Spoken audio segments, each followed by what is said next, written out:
LeAlan Jones, I mean, would you say that you're progressive? Would you say you're touches of libertarianism? How would you describe it? Or are those terms you just don't use? I was looking over your biography here. You have a fascinating life story. Tell us a little bit about yourself. Well, I've started out in journalism as a 13-year-old doing stories about growing up on the south side of Chicago. You got a Peabody, right? Yes, I did. I got a Peabody at 16 years old. My name is LeAlan Jones, and I'm 31 years old. Right now, I coach football to high school boys, much like I used to be, work as the director of admissions, I lecture, talk, and write, all whilst effectively being a single father. Let's talk about money. Let's talk about money in politics. This is expected to be the most expensive Senate race in the country, with tens of millions of dollars being thrown around. How do you get your message out? I think by being truthful. I think that we are, as Tom stated, a party that represents the vested interest of the people.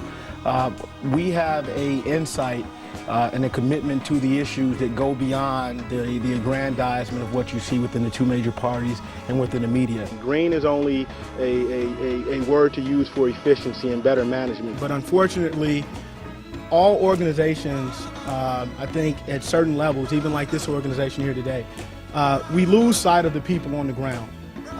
And what I want to do is to make sure that there is a comprehensive, transparent discussion between organizations like this that create the thought, that generate the ideas, and the people on the ground who have to fundamentally live out those ideas. I think that one thing that I'm looking at in my platform is working with community banks, working with cooperatives, and making sure that we put enough resource in the people's hand who needs it, as opposed to having middlemen. And middleman in my world is bureaucracy. Bureaucracy doesn't solve the problem. Bureaucracy exacerbates the problem. And so therefore, I'm not saying that I don't support livable communities or the act. It is just that I have to be very, very diligent in the fact that these ideas that come from councils like this, a lot of times the people who are to benefit from it are not the people at the table.